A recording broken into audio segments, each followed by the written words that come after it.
Biden's numbers, his poll numbers are really, really, really bad. In swing states, really bad. And what it turns out to be is a lot of places where he's actually bleeding has to do with people of color. And there are some issues that we'll discuss at the end. It has a lot to do with, to some extent, respect. But I want you to listen to Jasmine Crockett, Democrat from Texas, District 30. Jasmine Crockett, real, very, very effective congressperson. When it comes to people of color, the New York Times, in the write about it, says, in a remarkable sign of a gradual racial realignment between the two parties, the more diverse the swing state, the farther Mr. Biden was behind. And he led only in the whitest of six.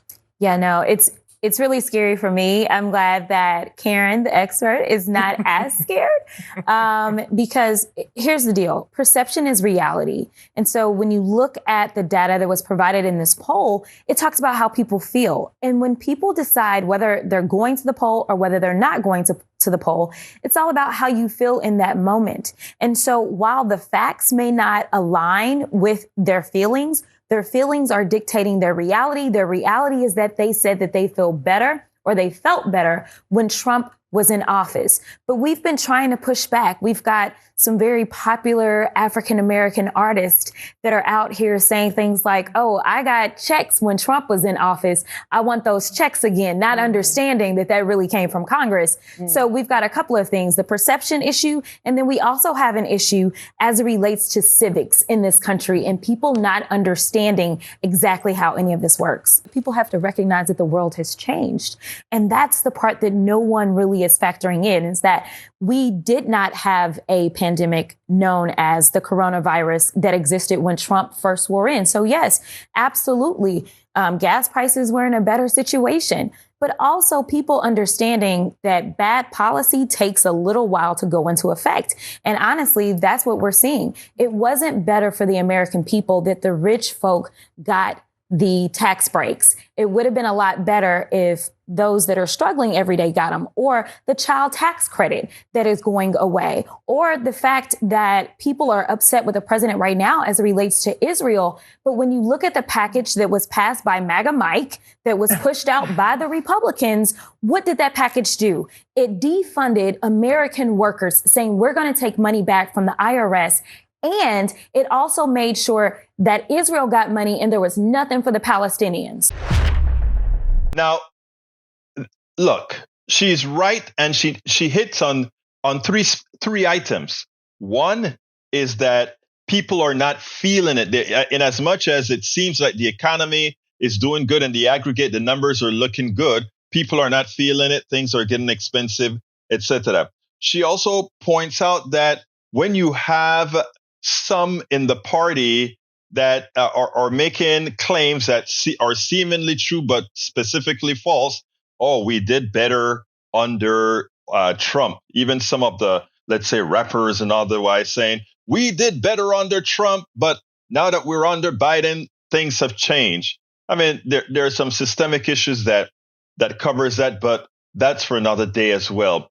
And then we have, of course, what I call respect. Look, if we look at how Biden, in appointing people to different offices, have been relative to people of color, other, women, etc., he has been pretty darn good.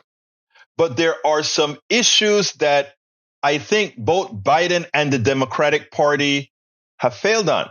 Let's look at something as simple, and she alluded to it, the Congresswoman Crockett, it sort of alluded to it when she said, when the budget was submitted by Mike Johnson, there was nothing there for the Palestinians. Of course, it was there for Israel, etc.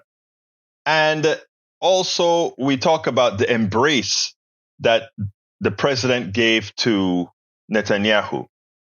There's a certain lack of respect that is quite evident there when it comes to knowing who your base is.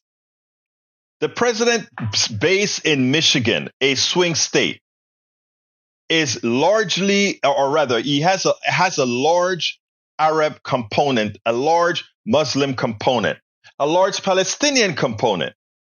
Now, if that is the case, and you are going to attach yourself closely to Netanyahu, likely because you want to have a say if Netanyahu attempts to go overboard when he's working with, when he's going into Gaza for revenge, which is what I call it, for revenge. The one thing you'd want to do is, before you do that, you would want to address the Palestinians, the people of Arab descent in many of these swing states, these districts. You may want to go talk to these guys and say, look, this is what we're going to do. This is what we're doing, so that it doesn't seem as lopsided as it is coming out of the White House. We will support Israel at all cost. Well, how do you say that? And at the same time, as Israel is bombing the smithereens and killing a kid every 10 minutes, how do you not approach these constituents and say, well, look, I'm working at making sure these things don't happen?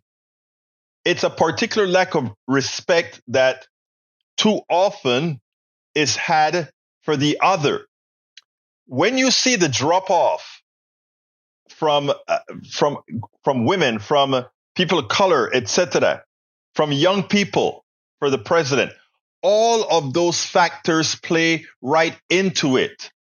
On somebody like myself, back when I watch what's occurring in the Israel-Hamas Palestinian issue, all I can think of is the United States going into Panama to get one person, Manuel Antonio Noriega, and in the process killing thousands of innocent Panamanians, then calling them collateral damage. Understand that those things matter. And while you don't want to see a Trump elected, these things all make up the picture of what that poll says. Respect. Respect. It's not only about economics, though economics plays a huge part. It's also about respect. We spend a lot of time deconstructing the news, trying to parse it into a form that everybody can understand. We try to find those little nitpicks where it flies above the fray, etc. If you really like these videos that we do, I want to ask a big favor. Please go ahead. Number one, subscribe to our channel. And number two, please join if you can. Thank you so kindly for watching. Keep watching. Please remember to share. We must populate the entire internet with our progressive message, a message that we know is what most Americans say that they want. So help us, please join.